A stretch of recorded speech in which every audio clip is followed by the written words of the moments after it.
Hi, KY here, and today I'm gonna share with you guys the steamed chicken recipe.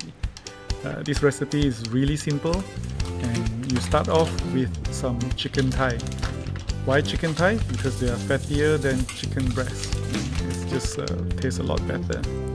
Now the first ingredient other than chicken that you want to have to use would be the ginger. Cut them into strips and then place them on your chicken. Then next, you want some mushroom.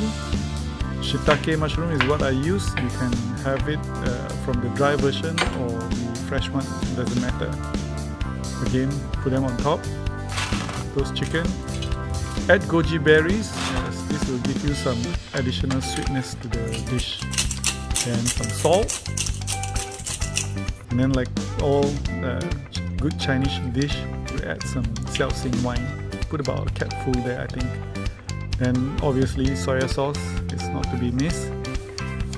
This is about maybe a couple of teaspoons worth of soya sauce. I steam it in my pressure cooker. It will take only about 10 to 12 minutes. If you use the normal steamer, it should be 30 to 40 minutes or so.